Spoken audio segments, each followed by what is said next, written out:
Bismillahirrahmanirrahim. Alhamdulillah Rabbil alamin. Wa asyhadu an la ilaha illallah wahdahu la syarikalah. Wa asyhadu anna Muhammadan abduhu wa rasuluhu sallallahu alaihi wa ala alihi wa ashabihi wa tabi'ina lahum bi ihsanin ila yaumiddin wa sallama tasliman katsiran, amma ba'd. Alhamdulillah, segala puji hanya untuk Allah Rabbul Alamin. Kita bersaksi bahwa tidak ada sesembahan yang berhak disembah dan diibadahi kecuali Allah. Tidak ada sekutu baginya. Dan kita bersaksi bahwasanya Muhammad adalah hamba Allah dan juga Rasulnya. Salawat dan salam semoga senantiasa Allah curahkan kepada Nabi kita Muhammad SAW, keluarga beliau, para sahabat beliau, dan orang-orang yang mengikuti mereka dengan baik sampai akhir zaman. Para jamaah salat subuh yang dimuliakan oleh Allah, setelah bersama-sama alhamdulillah kita melaksanakan salah satu di antara kewajiban kita sebagai seorang muslim, menunaikan sholat subuh, dan alhamdulillah kita laksanakan dengan berjamaah. Semoga Allah SWT menerima amal ibadah ini dan seluruh amal ibadah kita. Maka selanjutnya kita akan bersama-sama mempelajari sebuah surat, dan dia adalah termasuk surat Makkiyah yang diturunkan sebelum hijrahnya Rasulullah SAW ke kota Madinah, yaitu surat Quraisy. Dan sebelumnya saya mengingatkan tentang sebuah hadis yang menunjukkan tentang keutamaan duduk di dalam masjid dan mempelajari ayat-ayat Allah. Nabi SAW mengatakan, majtama'a qaumun fi baitin min buyutillah yatluna kitaballah wa yatadarasunahu bainahum illa nazalat alaihimus sakinah wa ghashiyatuhumur rahmah wa haffathumul malaikatu wa dzakarahumullahu fi man 'indah. Tidaklah berkumpul sebuah kaum di rumah di antara rumah-rumah Allah dalam keadaan mereka membaca Al-Quran dan saling mempelajari Al-Quran satu dengan yang lain. Kita berharap majelis kita ini adalah termasuk majelis yang di situ kita mempelajari kitab Allah, kecuali akan turun kepada mereka ketenangan. Orang yang sering menghadiri majelis ilmu maka akan lebih tenang hidupnya.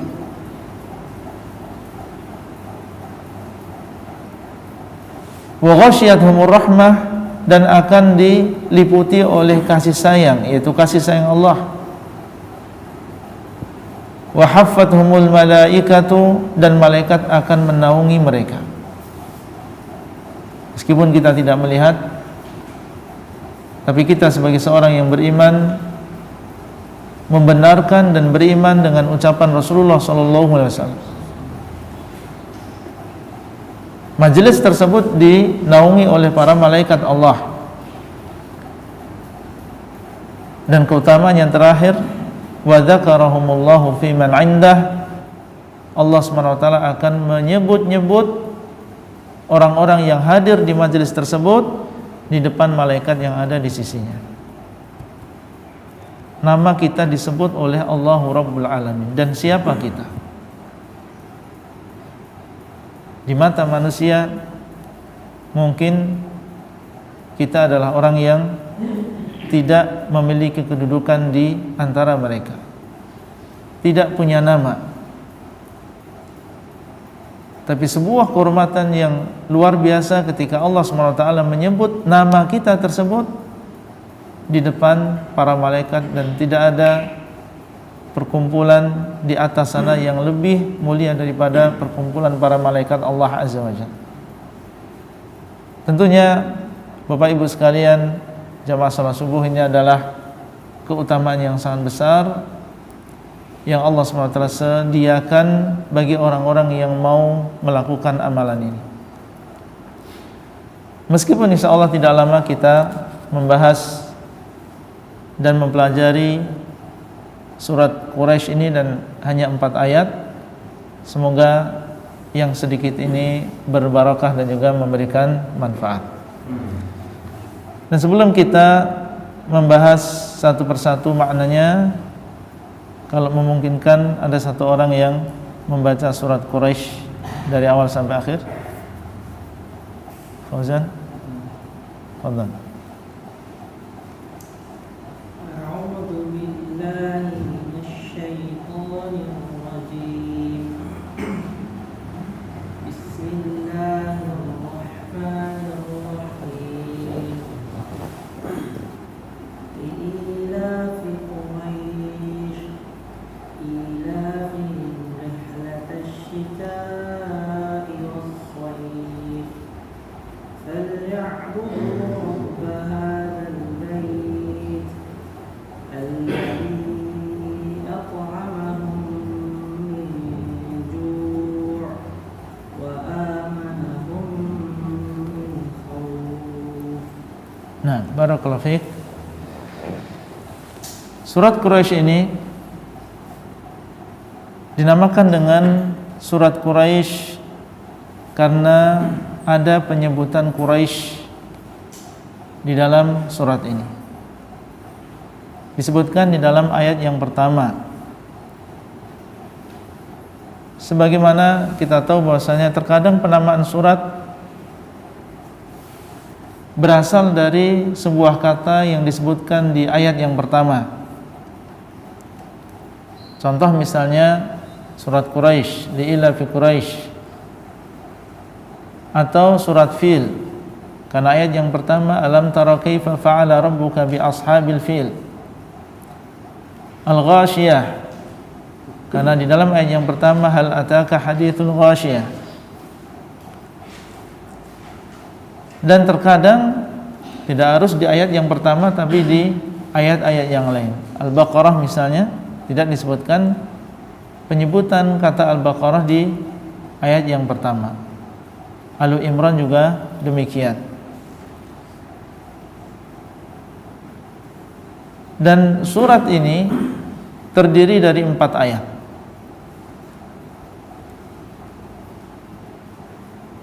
Termasuk surat Makkiyah yang diturunkan oleh Allah Azza wa Jalla kepada Nabi Muhammad SAW sebelum beliau berhijrah ke kota Madinah. Di antara ciri surat Makkiyah dari sisi isinya, biasanya isinya adalah tentang perintah untuk menyembah Allah, untuk mengisahkan Allah, meninggalkan kesyirikan. Karena memang kondisi di kota Mekah sebelum Nabi SAW berhijrah, kita tahu masih banyak orang-orang yang tidak beriman kepada Allah, tidak beriman dengan hari akhir. Kalau kita lihat surat-surat yang ada dalam juz 30, itu kebanyakan adalah surat-surat Makkiyah. Dan kalau kita lihat isinya, kebanyakan mengingatkan tentang beriman dengan hari akhir. Karena di antara penyimpangan orang-orang Quraisy saat itu, mereka tidak beriman kepada Allah, yaitu tidak menyembah Allah saja, tapi menyekutukan Allah. Kemudian yang kedua adalah mengingkari adanya hari kebangkitan. Mereka tidak percaya bahwa setelah mati akan dibangkitkan oleh Allah dan akan ada di sana hari perhitungan. Sehingga antum melihat surat An-Naba, surat An-Nazi'at, dan banyak surat di dalam juz 30 itu menceritakan tentang kejadian-kejadian di hari kiamat. Nah, ini ciri bahwasanya surat tersebut adalah surat Makkiyah, diturunkan sebelum hijrahnya Nabi SAW. Bismillahirrahmanirrahim. Ini adalah ayat yang merupakan pembatas antara satu surat dengan surat yang lain. Sebelum surat Quraisy ini adalah surat Al-Fil, dan setelahnya adalah surat Al-Ma'un. Maka antara surat Quraisy dengan surat Al-Fil ada pembatasnya, yaitu basmalah. Antara surat Quraisy dengan surat Al-Ma'un ada pembatasnya, yaitu basmalah. Ini adalah ayat di antara ayat-ayat Quran. Kalau seseorang ingin menghitung seluruh ayat yang ada di dalam Al-Quran, dia harus memasukkan basmalah ini. Itu bukan hanya sekedar tambahan, tetapi itu adalah bagian dari Al-Quran. Itu adalah termasuk ayat di dalam Al-Quran. Hanya bukan termasuk surat,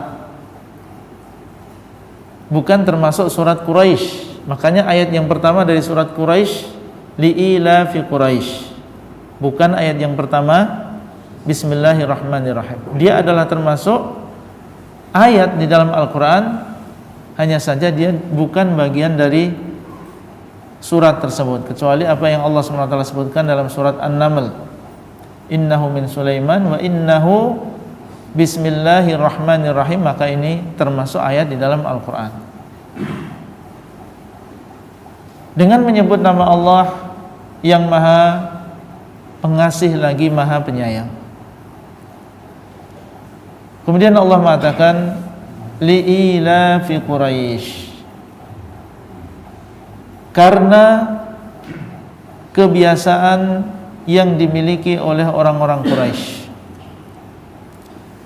Lam di awal pada kata li'ilafi, sebagian ulama mengatakan lam di sini di dalam bahasa Arab menunjukkan tentang ta'ajjub, menunjukkan tentang ta'ajjub, yaitu keheranan karena kenikmatan yang besar yang Allah SWT berikan sebenarnya kepada orang-orang Quraisy.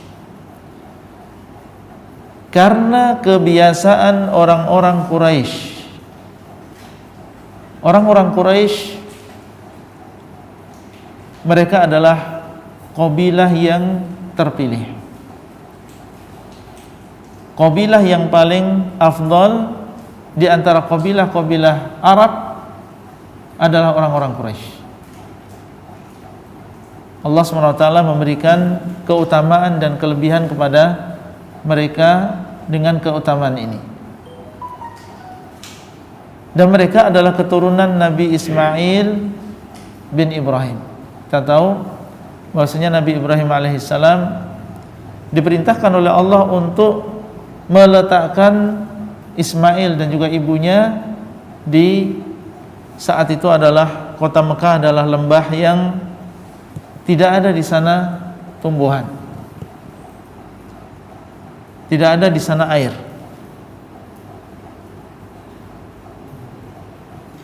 Dengan perintah Allah Azza wa Jalla dan dengan hikmah yang Allah SWT ketahui, beliau datang dari Palestina, datang ke wadi tersebut, ke lembah tersebut, dan saat itu tidak ada manusia, tidak ada tumbuhan, tidak ada air, dan yang ditinggal oleh Nabi Ibrahim saat itu adalah seorang wanita yang lemah dan seorang anak yang masih bayi.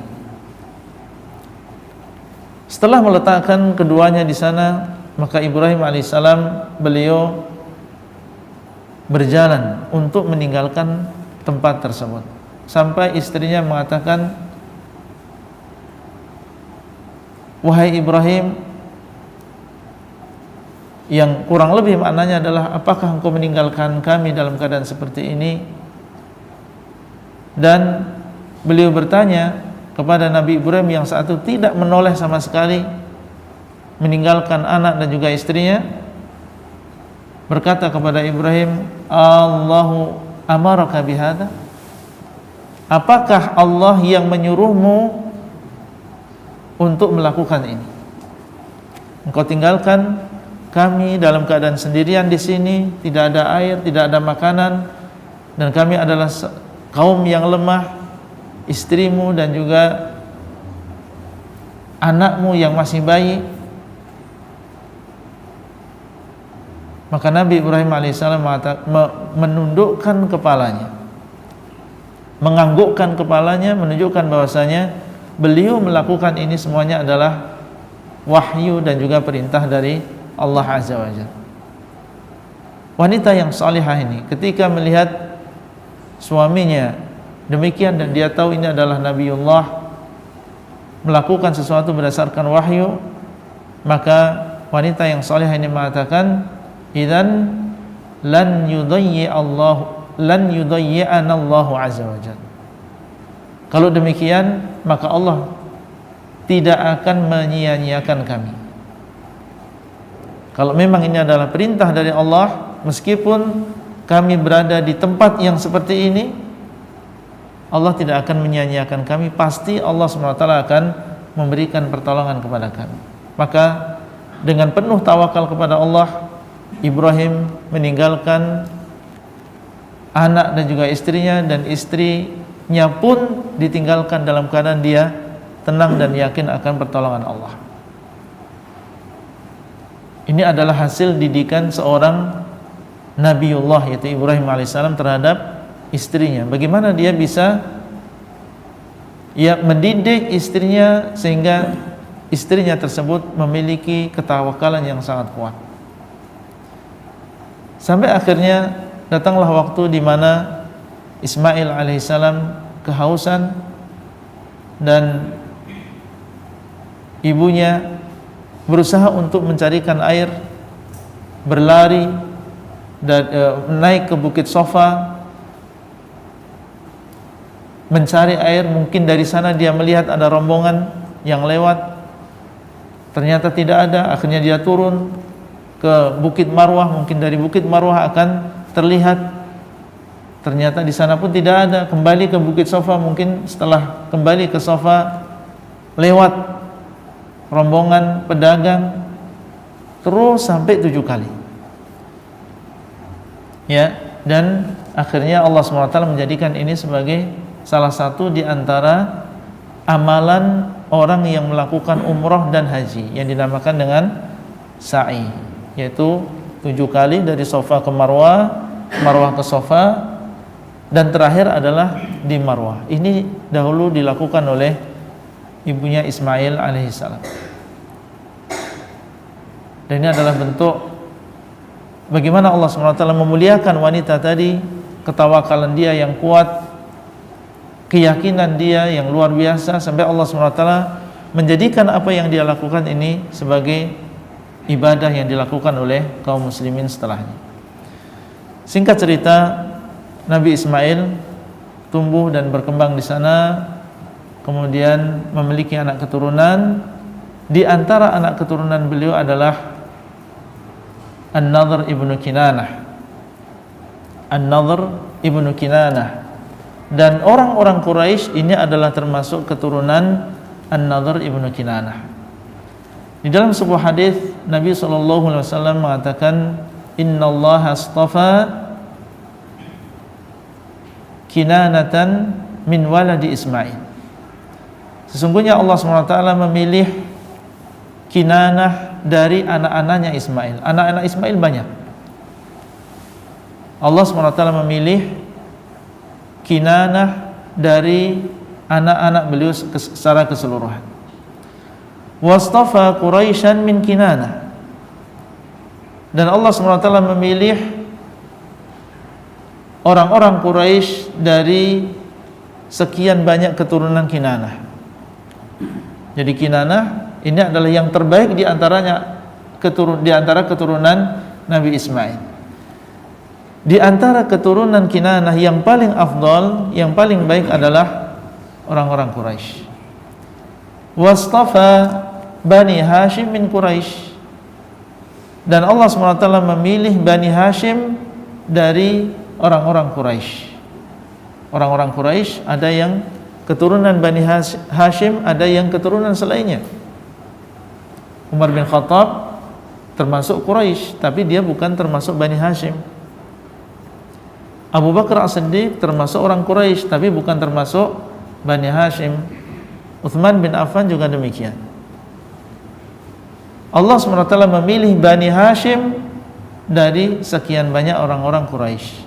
Kemudian beliau SAW mengatakan, wa istafani min Bani Hashim, dan Allah SWT memilihku di antara sekian banyak keturunan Bani Hashim. Jadi Nabi SAW itu adalah Mustafa. Beliau adalah orang yang pilihan, bahkan Mustafa di antara Mustafa. Mustafa di antara Mustafa, karena Kinanah adalah kabilah yang terpilih, Quraisy adalah kabilah yang terpilih, Bani Hashim di antara yang adalah yang terpilih di antara Quraisy, dan Nabi SAW adalah yang terpilih di antara Bani Hashim. Yang ingin kita sampaikan di sini, kita mengetahui keutamaan yang Allah SWT berikan kepada orang-orang Quraisy ini. Li'ila fi Quraisy, karena sebab kebiasaan orang-orang Quraisy. Di sini belum disebutkan kebiasaannya apa. Dan di antara hikmahnya supaya kita bertanya-tanya, penasaran apa yang Allah inginkan. Apa kebiasaan orang Quraisy yang disebutkan di sini dengan ta'ajjub? Ila fihim rihlatash shita'i was-shaif. Kebiasaan mereka melakukan perjalanan rihlah di waktu musim dingin dan di waktu musim panas. Di Jazirah Arab itu ada dua musim, Syita was-Saif. Musim dingin itu kalau dingin bisa sampai kurang dari 0 derajat. Bahkan di sebagian daerah seperti di Tabuk itu bisa sampai turun es di sana. Dan itu berada di Jazirah Arab. Dan di sana ada musim panas yang kalau sudah mencapai puncaknya di musim panas, itu panasnya bisa sampai 50 derajat. Bisa sampai 50 derajat. Itu adalah dua musim yang ada di sana. Allah SWT memberikan keutamaan kepada orang-orang Quraisy ini. Dan ini adalah karunia yang Allah berikan kepada mereka dan tidak diberikan kepada yang lain, atau jarang diberikan kepada yang lain. Dahulu, sebagaimana kita tahu, orang-orang Arab ketika mereka hidup di masa jahiliyah, mereka tidak mengenal yang dinamakan dengan penguasa tertinggi. Ya, seperti negara kita ada penguasa tertinggi, ada presiden, ada raja yang membawai, sana ada aturan-aturan yang harus diikuti oleh seluruh kabilah, seluruh suku, seluruh daerah. Kalau di sana dahulu nggak ada yang demikian.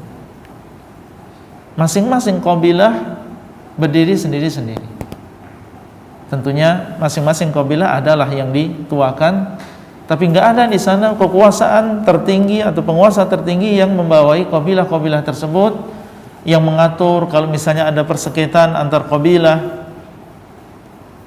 yang didengarkan dan ditaati, nggak ada. Makanya itulah kehidupan jahiliyah. Kemudian Nabi SAW diutus, barulah di sana ada penguasa yang tertinggi, Nabi SAW sebagai kepala negara. Kemudian datang setelah beliau Khalifah Abu Bakar As-Siddiq, Umar bin Khattab, dan seterusnya. Dan Nabi SAW berpesan supaya dan memerintahkan supaya kita mendengar dan taat kepada penguasa.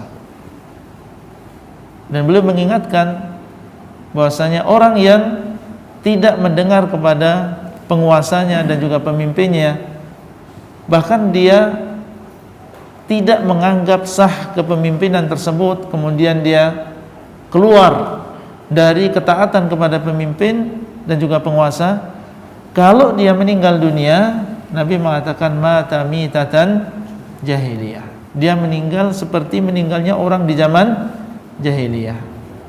Bagaimana orang-orang jahiliyah meninggal dalam keadaan mereka tidak memiliki pemimpin dan juga penguasa. Nah, orang yang meninggal dunia di antara orang Islam misalnya, dia meninggal dunia dalam keadaan dia tidak menganggap sah pemimpinnya, kekuasaan yang tertinggi di sebuah negara, maka dia meninggal dalam keadaan jahiliyah. Dan segala sesuatu yang disandarkan kepada jahiliyah ini adalah sesuatu yang jelek, sesuatu yang dosa, sesuatu yang maksiat. Baik. Dahulu karena keadaan seperti itu, tidak ada pemimpin, sehingga kalau misalnya ada orang yang melakukan perjalanan keluar dari daerahnya dalam keadaan dia takut, dalam keadaan dia was-was, harus membawa senjata, harus membawa pengawal, karena sewaktu-waktu bisa dicegat oleh orang, diambil hartanya, dibunuh. Ya nggak ada kekuasaan yang tertinggi, nggak ada pengamanan dan seterusnya, ya masing-masing yang kuat memakan yang lemah. Sehingga orang ketika melakukan perjalanan, entah itu karena mungkin mau silaturahmi ke daerah yang lain atau dia ingin berdagang, dia keluar dari rumahnya, keluar dari daerahnya dalam keadaan dia was-was. Itu yang terjadi. Adapun orang-orang Quraisy, Bapak Ibu sekalian, Allah SWT berikan kepada mereka keutamaan yang besar. Orang-orang Arab seluruhnya, mereka punya kebiasaan setiap tahun mereka melakukan ibadah haji. Karena secara umum mereka ini adalah keturunan Nabi Ismail alaihissalam, sehingga bekas-bekas dan istilahnya apa? Ya, bekas-bekas atau sisa-sisa dari ajaran Nabi Ibrahim alaihissalam masih ada, meskipun sudah tidak murni seperti yang ada di zaman Nabi Ibrahim alaihissalam. Mereka masih mengagungkan Makkah, masih punya pengagungan terhadap Ka'bah, dan mereka mengetahui tentang keutamaan orang-orang Quraisy yang mereka diberikan amanat untuk menjaga Ka'bah, menjaga Mekah, tinggal di kota Mekah dan sekitarnya. Sehingga orang-orang Arab secara umum mereka memiliki penghormatan terhadap orang-orang Quraisy. Sehingga apa? Ketika orang-orang Quraisy mereka melakukan perjalanan kemana saja, tidak ada yang berani untuk mengganggu orang-orang Quraisy tersebut. Gak ada yang berani kemudian mengambil hartanya atau merampok. Urusannya besar ini. Kalau sampai mengganggu orang-orang yang mereka anggap mereka ini adalah penunggu Baitullah, gak ada yang berani untuk mengganggu mereka. Sampai seandainya ada sebuah kabilah bukan termasuk orang Quraisy, tapi di situ ada orang Quraisy, mereka nggak berani untuk mengganggu. Allah jadikan di dalam hati orang-orang Arab tersebut penghormatan terhadap orang-orang Quraisy, sehingga mereka mau rihlah kemana saja, rihlah di waktu musim dingin atau di musim panas, mereka tidak takut, karena mereka tahu nggak ada orang-orang yang akan mengganggu mereka. Mereka mau bisnis semaunya, kapan saja mereka mau melakukan rihlah, nggak ada yang mengganggu, nggak ada yang ditakutkan. Kenapa di sini disebutkan musim dingin dan juga musim panas?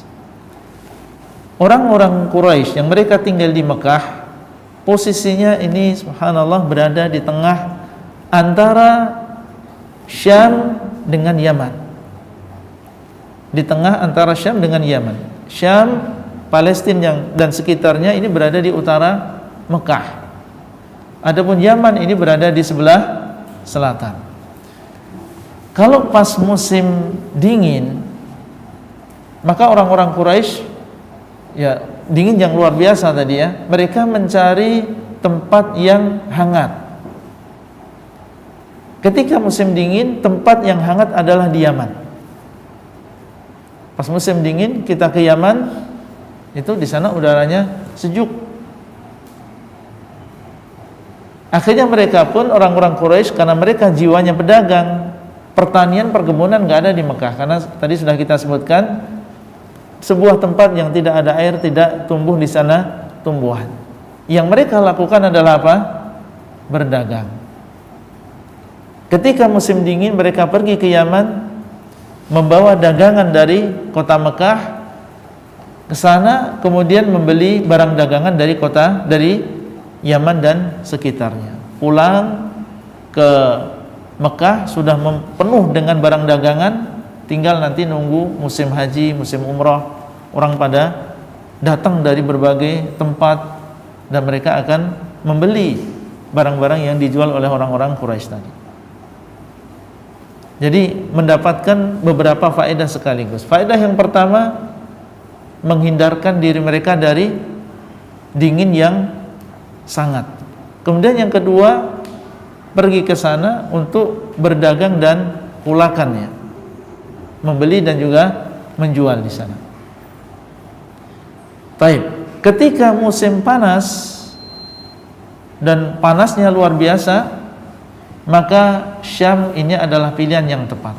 Kalau pas musim panas, Yaman lebih panas. Ya, tapi ketika mereka pergi ke Syam, dan kalau pas musim dingin, daerah utara ini lebih dingin. Tapi ketika musim panas, yang paling tepat pilihannya adalah pergi ke Syam.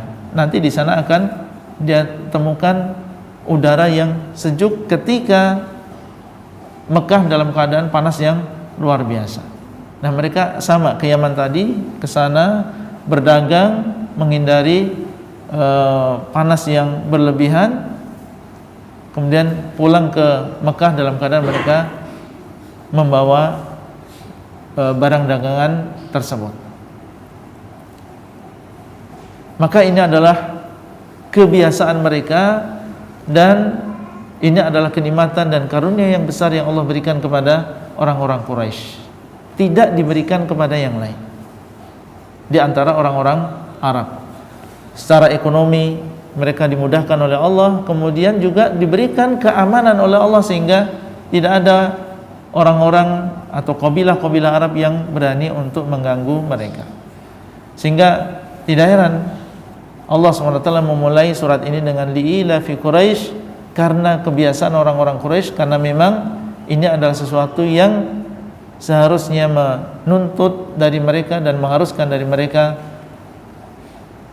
syukur kepada Allah Azza wa Jalla.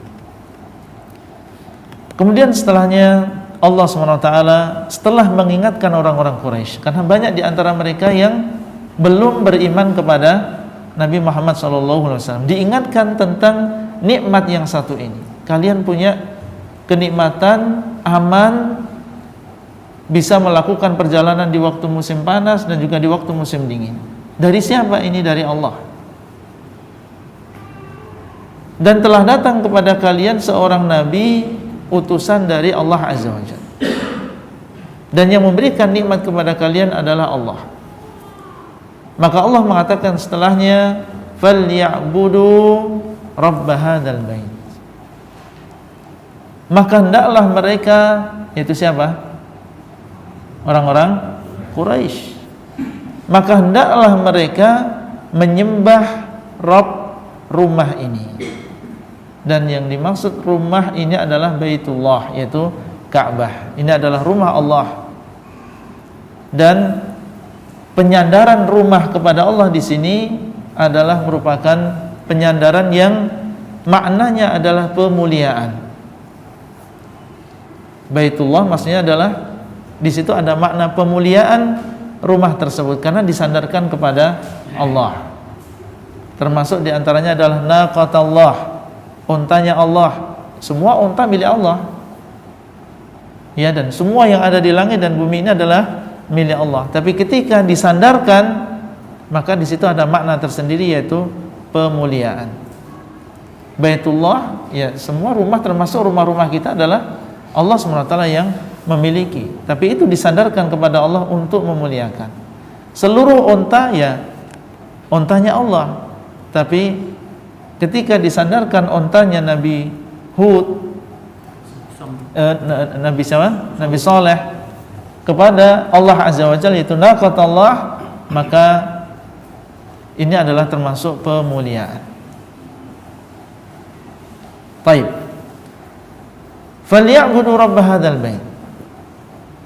Maka hendaklah mereka menyembah kepada Rabb rumah ini, yaitu Allah Azza wa Jalla.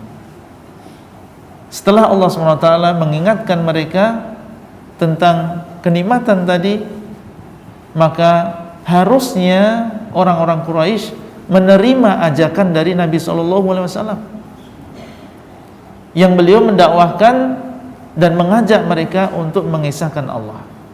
Apakah saat itu mereka tidak mengenal Allah? Mereka mengenal Allah. Orang-orang Quraisy keturunan siapa tadi? Nabi Ibrahim, keturunan Nabi Ismail bin Ibrahim. Mereka melakukan haji, mereka kenal Allah. Makanya ada di antara mereka yang namanya Abdullah.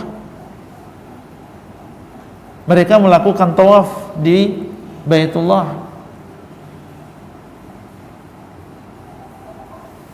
Akan tetapi apa yang menjadi penyimpangan mereka, sehingga mereka diperintahkan oleh Allah di sini untuk menyembah Allah? Karena orang-orang Quraisy, meskipun mereka adalah keturunan Nabi Ibrahim alaihissalam, yang Nabi Ibrahim ini adalah bapaknya al-muwahhidin, akan tetapi mereka sudah melakukan penyimpangan. Dan penyimpangan ini terjadi mulainya adalah ketika Amr ibn Lu'ay al-Khuzai, dan ini adalah termasuk orang musyrik. Dia mendatangkan berhala-berhala dari luar Mekah atau di luar Jazirah Arab masuk ke Jazirah Arab. Ketika dia melakukan safar, kalau tidak salah pas rihlatus saif, ya, perjalanan ketika musim panas menuju ke Syam. Kemudian dia pulang dalam keadaan dia membawa berhala-berhala tersebut. Mulailah setelah itu terjadilah penyembahan terhadap selain Allah Azza wa Jalla, sehingga disebutkan dalam hadis bahwasanya orang ini nanti akan disiksa di dalam neraka dalam keadaan diseret dengan isi perutnya di dalam neraka, sebagaimana digambarkan oleh Rasulullah SAW. Yang demikian karena dia menjadi sebab yang pertama tumbuhnya kesyirikan di Jazirah Arab. Bagaimana bentuk kesyirikan mereka? Mereka masih menyembah Allah, tapi di waktu yang sama mereka juga mengagungkan selain Allah Azza wa Jalla. Bukan berarti, dan jangan dibayangkan bahwasanya mereka tidak menyembah Allah sama sekali, tidak. Mereka menyembah Allah, tapi di waktu yang sama mereka juga menyembah kepada selain Allah. Sehingga disebutkan dalam ayat bahwasanya Allah mengatakan fa idza raqibu fil fulk da'allaha mukhlishina lahud-din.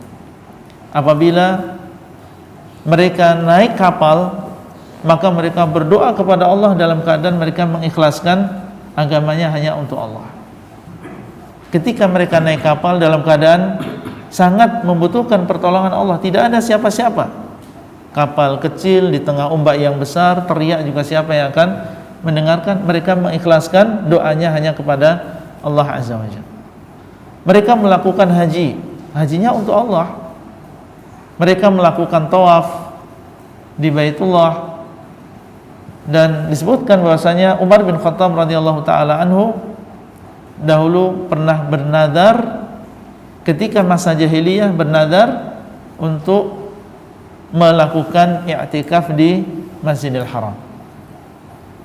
Dan i'tikafnya tentunya adalah untuk Allah Azza wa Jalla, menunjukkan bahwasanya orang-orang jahiliyah dahulu juga memiliki ibadah kepada Allah Azza wa Jalla. Penyimpangannya di mana? Ketika mereka menyerahkan sebagian ibadah tadi kepada selain Allah Azza wa Jalla. Ini yang menyimpang. Padahal yang Allah inginkan dari kita semuanya apa? Hanya menyembah kepada Allah.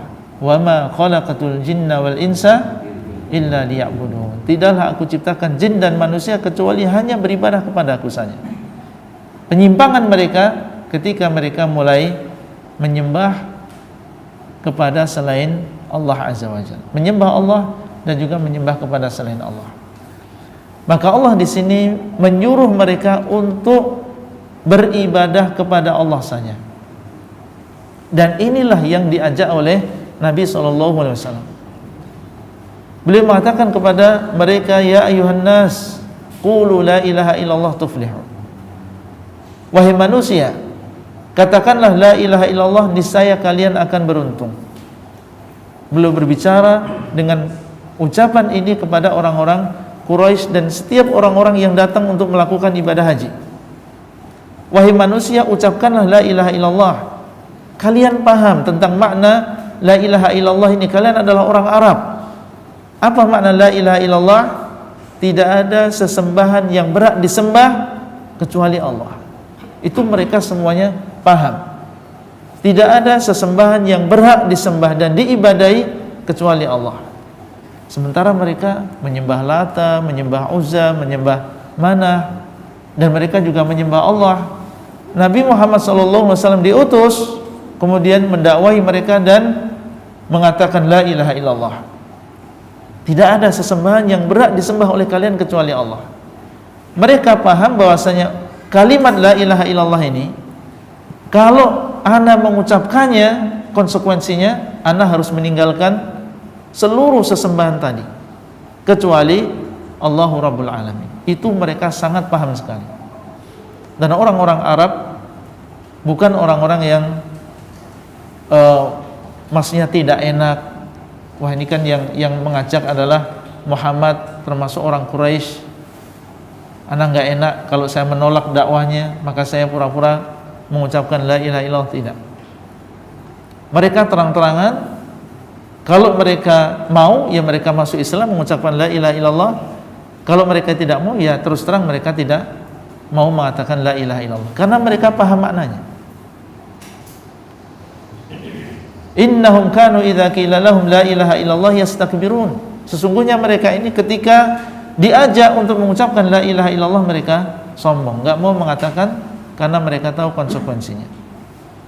A inna la tariku alihatina li syairin majnun. Apakah kami harus meninggalkan sesembahan-sesembahan kami karena seorang tukang syair yang gila, menghina Nabi SAW? Intinya mereka ini adalah orang-orang yang paham isi dakwah dari Nabi Muhammad SAW, yaitu menyuruh mereka untuk meninggalkan segala sesembahan selain Allah dan beribadah hanya kepada Allah. Abu Talib tidak mau mengucapkan la ilaha illallah. Abu Jahal tidak mau mengucapkan la ilaha illallah. Dan banyak seperti Abu Lahab juga tidak mau mengucapkan la ilaha illallah karena mereka tahu maknanya. Maka jangan sampai kita kalah dengan orang-orang seperti Abu Jahal yang mereka tidak masuk Islam tapi mereka memahami makna kalimat la ilaha illallah. Ada sebagian orang Islam mengucapkan la ilaha illallah, bahkan mengulang-ulang kalimat la ilaha illallah, tapi dia tidak memahami maknanya, tidak tahu konsekuensinya, sehingga sering dia melakukan amalan-amalan yang bertentangan dengan kalimat la ilaha illallah itu sendiri. Ini jangan sampai kita lebih, atau Abu Jahal lebih paham daripada kita tentang makna la ilaha illallah. Bukan berarti kita memuji Abu Jahal, Abu Lahab dan seterusnya, tapi ini peringatan bagi kita supaya kita mau belajar, mau memahami kalimat la ilaha illallah, karena ini adalah kalimat yang agung. Dengannya kita merupakan sebab masuknya kita ke dalam surga. Kita berusaha untuk memahami maknanya, dan melaksanakan konsekuensinya. Alladzi at'amahum min ju'in wa amanahum min khauf. Rabb yang memiliki rumah ini, dialah yang telah memberikan makan kepada mereka dari rasa lapar dan memberikan keamanan kepada mereka dari rasa takut. Allah SWT kembali di sini mengingatkan orang-orang Quraisy tentang kenikmatan yang lain yang Allah berikan kepada mereka. Yang pertama adalah Allah SWT telah memberikan makan kepada mereka dari rasa lapar. Seperti tadi, diluaskan bagi mereka rezeki. Mudah orang-orang Quraisy itu mendapatkan rezeki dengan perdagangan yang mereka lakukan. Meskipun tidak diingkari ada di antara mereka yang miskin, tapi secara umum mereka diberikan oleh Allah Azza wa Jalla kelebihan di dalam masalah keuangan dan dalam masalah rezeki. Abu Bakar itu seorang saudagar, ya, seorang pedagang yang besar. Abdurrahman bin Auf juga jago dalam masalah perdagangan. Utsman bin Affan juga demikian. Banyak di antara mereka yang Allah SWT berikan kelebihan. Alladzi at'amahum min ju', yang telah memberikan makan kepada mereka dari rasa lapar. Dan lapar ini adalah ujian. Ini adalah bagian dari ujian dan juga musibah yang Allah SWT turunkan kepada seseorang. Bukankah Allah SWT dialah yang mengatakan walanabluwannakum bisyai'in minal khaufi wal ju', dan sungguh kami akan menguji kalian dengan sedikit rasa takut dan juga rasa lapar. Lapar ini adalah ujian dari Allah Azza wa Jalla. Kita, kebanyakan dari kita lapar dan langsung bisa mengatasi ujian tersebut. Tapi ada sebagian orang, dia lapar dan dia tidak punya sesuatu yang dimakan dan tidak punya uang yang digunakan untuk membeli makanan. Itu ada. Ya, kita lapar 1 jam, 2 jam saja udah tersiksa. Udah nggak bisa konsen nulis, dakwah juga nggak konsen. Antum dengerin ceramah juga sudah tidak fokus lagi ketika dalam keadaan sangat lapar. Ada sebagian orang berjam-jam, bahkan mungkin berhari-hari dalam keadaan mereka tidak menemukan makanan. Ya, sampai mungkin kita pernah lihat video bagaimana mereka dalam keadaan kurus kering, gimana anak-anak mereka yang terlihat hanya tulangnya saja. Karena apa? Karena kurangnya makanan, kurangnya minuman. Dan itu adalah keadaan mereka sehari-hari. Mungkin seseorang bisa makan di pagi hari dan dia tidak yakin dia bisa makan di malam hari, atau bisa makan di hari ini dan dia tidak tahu apakah besok bisa makan atau tidak. Itu ada sebagian orang yang demikian. Alhamdulillah, Allah SWT telah memberikan kepada sebagian besar dari kita dengan keutamaan yang besar, sehingga masalah makanan, ya, seseorang mungkin sudah punya uang, sudah punya harta yang untuk persiapan selama mungkin beberapa bulan ke depan, atau bahkan ada yang punya persiapan bertahun-tahun, cukup untuk dia dan keluarganya. Tentunya ini adalah kenikmatan yang besar yang Allah SWT berikan kepada kita semuanya. Wa amanahum min khauf, dan memberikan keamanan kepada mereka dari rasa takut. Tadi itu ceritanya orang-orang Quraisy, kemana saja mereka dalam keadaan aman, tidak merasa takut diganggu oleh yang lain. Dan 2 kenikmatan ini, yaitu nikmat cukup makan dan aman, ini adalah kenikmatan yang besar yang Allah berikan kepada sebuah daerah, sebuah negeri. Kalau sebuah daerah banyak makanan, semuanya tumbuh, beras nggak usah mikir, tapi nggak ada rasa aman. Orang saling membunuh satu dengan yang lain, saling mendolimi satu dengan yang lain, banyak perampokan. Kira-kira nyaman tidak kita tinggal di daerah tersebut?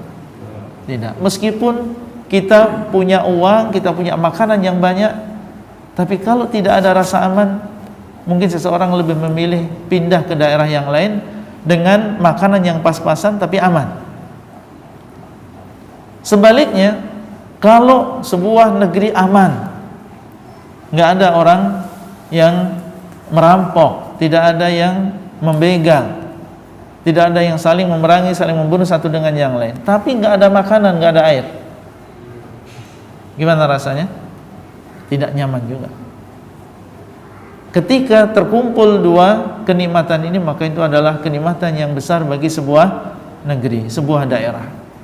Dalam keadaan perut mereka terjaga, mereka kenyang, mereka minum sepuas mereka. Kemudian yang kedua, mereka aman, keluar dari rumahnya, naik mobil, naik sepeda, naik kendaraan dalam keadaan tidak ada yang ditakuti.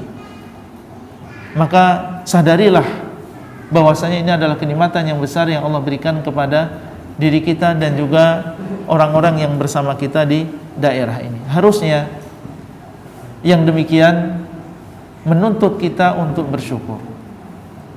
Sebagaimana Allah Azza wa Jalla mengingatkan orang-orang Quraisy, ini adalah nikmat yang besar untuk mereka, falyabudu rabb hadzal bait. Hendaklah mereka menyembah kepada Allah yang memiliki rumah ini. Berarti harusnya nikmat-nikmat tersebut, Bapak Ibu sekalian, ini mengharuskan kita untuk menyembah Allah dan sungguh-sungguh dalam beribadah kepada Allah. Jangan kita kufuri, jangan kita tidak bersyukur terhadap nikmat Allah tersebut. Misalnya seseorang kemudian justru melakukan kesyirikan di bumi tersebut, yang seharusnya dia mengisahkan Allah dalam ibadah, malah dia melakukan kesyirikan, pengagungan terhadap selain Allah. Ini termasuk bentuk kekufuran.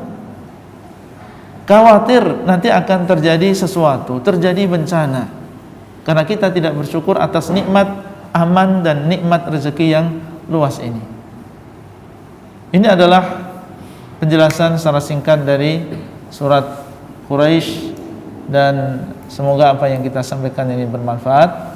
Dan sebelum ditutup, mungkin ada satu atau dua pertanyaan berkaitan dengan materi.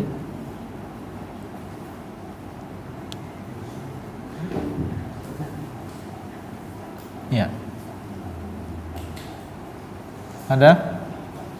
Silakan. Nama Quraisy itu aslinya dari apa, Ustaz? Karena dari 24. Makna Quraisy. Makna Quraisy ada bermacam-macam. Ada yang mengatakan dari kata qarasya. Ya, qarasya ini kalau tidak salah maknanya adalah memakan gitu ya.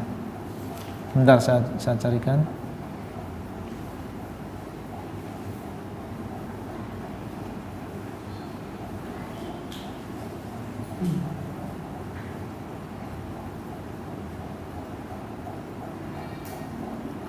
Oh ya, sebelum saya lupa, mengapa kota Mekah itu kok bisa menjadi aman seperti itu?